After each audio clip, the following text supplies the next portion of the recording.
Hey Simply family, it was amazing to celebrate with you again this morning, being able to gather, worship, declare the greatness, the goodness of God, knowing that as we've looked through the book of Revelation, that he is in control, he's on his throne, he's sovereign, Jesus has won, encouraging each other with the power of the gospel that's at work in our lives, and is continuing to work through them and prayerfully impacting those around us.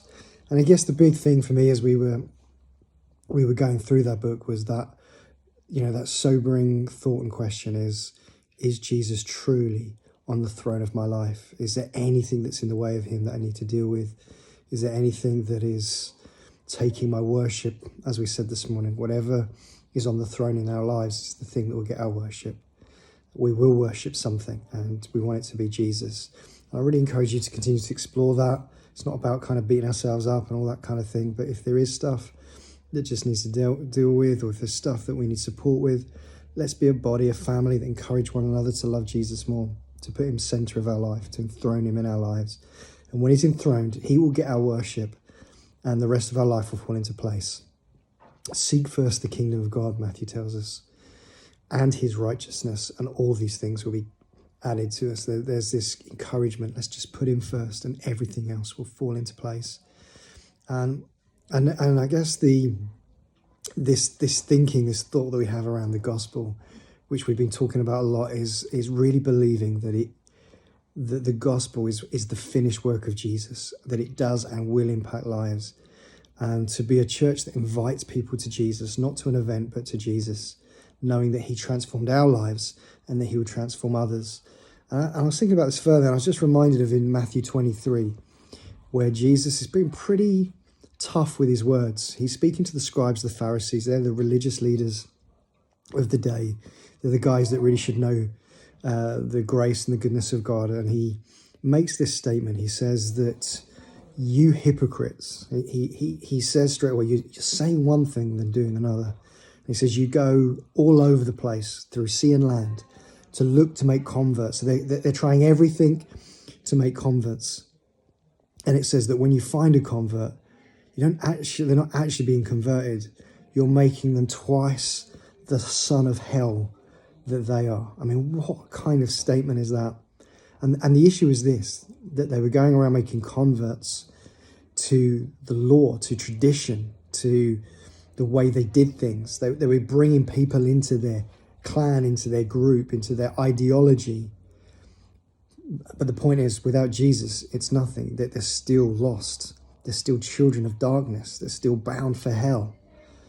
And the same thing is for us. If anyone comes and be part of this thing, other than by Jesus, if they come because they like the atmosphere, the people, the way you do things, church is full of people that go where they are, where their needs are met. These are so-called Christians. Those of us that are called Christians still go where we feel the experience that we want to experience.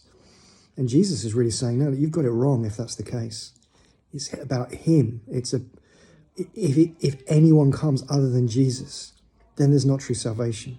I'd really encourage us to explore that. What does it look like to invite people to Jesus? What does it look like to declare and believe that he is good and he is enough, that he substitutes his life for ours, and that other people can have that too, and know the freedom, the life for eternity that he brings? It's a real challenge. God's called us to be creative. He's called us to do things. He's given us different gifts. And I'm not saying that we don't use those things. We don't put things on. But it really does need to be us believing, though, that we're inviting people to Jesus, to meet Jesus, nothing else. If anyone comes in any other way, they're just like those scribes and those Pharisees. They're hypocrites. They're saying one thing and doing another. And we as Christians don't want to be people that say, yeah, it's all about Jesus. It's all we need is his finished work. And then we make it about something else. We too then are just being hypocrites like the Pharisees. I want to encourage us that we don't need to do that. We can trust in the finished work of Jesus. We can believe that his gospel is enough, and that all we have to do is being obedient in sharing that and inviting people to meet Jesus and leave the rest to him. So please be thinking, please be praying about that, thinking about how can we make Jesus most Lord and enthroned on our lives so that our life is worship. And how are we sharing that gospel, that good news of what he has done, and inviting people to meet Jesus rather than inviting people to an activity or an event? I'll leave that with you, praying that God will continue to stir our hearts as Simply Church, causing us to grow together as one body that loves and puts Jesus first. I believe he's doing that. I believe there's more to come. I'm encouraged by the fact that he says to us that he will see through to completion what he's begun, and we need to trust him in that. Have an amazing week, and hopefully see you all soon.